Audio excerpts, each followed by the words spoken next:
prints out "Hello World." Hello world. Hello world. Hello, world. These are the first words of this podcast's first official episode. It's befitting a podcast entirely about the world of IT because it's the first words all programmers learn to print in every programming language they start learning. Welcome to What's the Tea with IT, associated with the Daniels Journal. I'm your host, Corey Vandenberg, and today we're going to learn what's the tea with Hello World.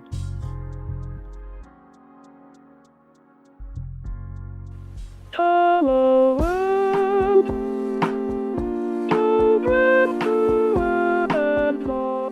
The song you're listening to right now is Hello World by Louis Tsang. This song was made entirely using a computer, with all the sounds generated from scratch by the computer. While the broader purpose of the song is to tell the story of a computer learning what its purpose is, it's also an ode to the most ubiquitous programming exercise on Earth. Hello World may seem odd in multiple regards. There's a lot to unfold about it. This is a tradition of computer science that has multiple correct explanations for its origins. It came about from a practical need to teach programmers. It came about from a desire to honor the early computer scientists that came before me and you. And this is my personal interpretation. It also probably comes from a desire to remind ourselves and the world that computers are not just a tool to solve our everyday problems, but devices that are capable of communicating many complex thoughts and ideas. And by having our computers say, "Hello world," we remind ourselves how important it is that we care about these devices that shape every facet of our lives. Before I fall any deeper into the romanticizing of computers, let's backtrack a little and explain the practical reason for why Hello World is every IT worker's first project.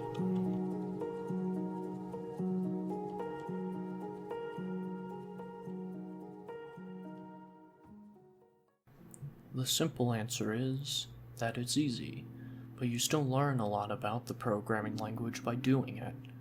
For example, in order to make a computer print "Hello World," I must learn, at minimum, 5 things. 1. How that language refers to print. 2. How that language wants lines to end. 3. How that language calls a function. 4. How that language wants strings entered. 5. How that language begins compilation. Now, a lot of what I said may not make a lot of sense, so let me put those 5 principles into more human terms. Printing "Hello World" is proof that you know the foundations of the language you're working with. It's the first project for every programming language for the same reason the first sentence I learn in every spoken language is, "Hello, my name is Corey." Could I skip ahead and start learning more complex words, grammar, and saying things right out the bat? Of course, nothing is stopping me, but there's a certain comfort in using the same foundation phrase for every new language that I and all language learners begin learning. While the practical benefits of Hello World may seem pretty clear, there's also the historic reason for why this project exists. After all, I could just have a function print "test" or "first project," and we'd get all the same learning outcomes if I type in "Hello World." The reason for the "Hello World" modicum is to pay homage to Brian Kernighan and his book, The C Programming Language, where he instructs the user to print "Hello World" is one of their first assignments when they code in C.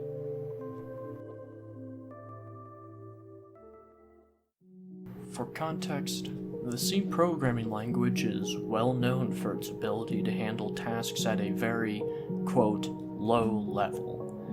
It can talk more directly to the parts on your computer than other programming languages normally can. The benefit of this is that I can create complex programs from scratch. For example, Windows is mostly written in C. The drawback is that the language can get very complex. While above, I may have said that Hello World just requires me to type in a print statement.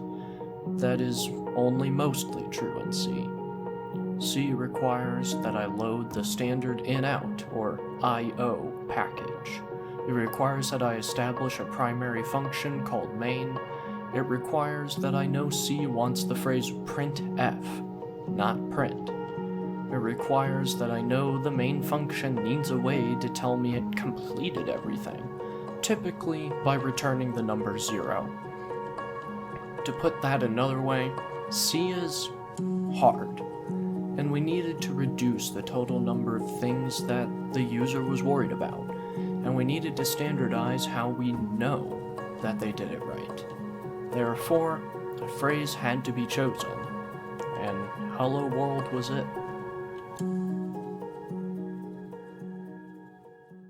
This is where we reached the end of this research rabbit hole. Brian Kernighan, in an interview, said that the only significance of this phrase came from, quote, "I had seen a cartoon that showed a chicken and an egg, and the chick was saying, 'Hello, world.'" The question that is probably gnawing at us all the most right now is, why did we just learn this? Isn't the point of this podcast supposed to be learning computer science for business? Well, yeah, that is the point of this podcast.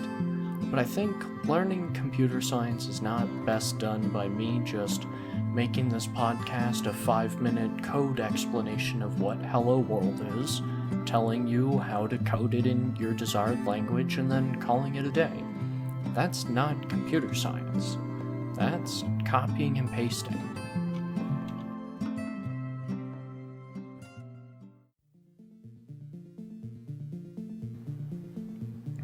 As we go deeper in this rabbit hole of computer science, I'm not going to be walking through all the nuances of how to code these things, because there are tens of thousands of tutorials online that will show how to do that, and there are mediums that teach code much better than an audio podcast. The goal of this podcast and of every episode in it is to demystify the intimidating world of technology, IT, and computer science and business. I don't think I can demystify technology, IT, and computer science by throwing lines of code at you, telling you what languages to learn, and throwing around computer science terms with no context behind them. If that worked, then we wouldn't have so many people who panic when a computer has an error and say, in the words of my girlfriend, "Technology hates me." If we know why our computers are the way they are, if we know the origins of the terms in computer science, if we can appreciate technology as a product of human ingenuity rather than a magic electric black box, then we can begin to have more earnest, productive discourse around technology, computers, and their role in business.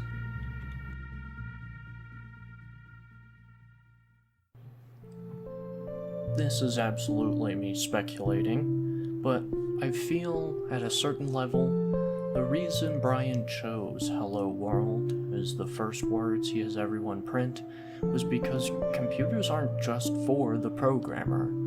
They aren't just for the user. They aren't just for IBM, Apple, or Microsoft. They're for the world. They're for the benefit of everyone who lives on Earth today, whether or not they even use a computer in their day-to-day life. Perhaps the phrase is used to humble everyone in IT and remind us why we do what we do. It may very well be to remind us that IT, computer science, and technology is not just something to do because you want to make more money, be more employable, or automate your job. Maybe it's something we do because it's our way of telling the world hello. and that we want to help in the way that we know best. This leaves us with a parting thought. Don't think of IT as the people who can fix all your computer problems, who want to sit in dark rooms playing Dungeons and Dragons and be left alone. Think of IT as the people who want to fix the problems of the business, the world, and the people around them. But their tools aren't PowerPoint, business plans, or logo designs. Their tool, their art, is programming. And the first brushstroke they all make is "Hello, World."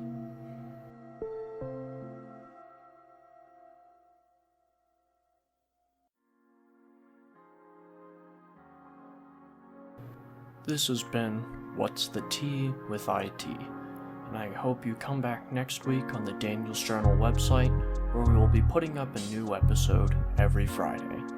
Thank you, and have a great day.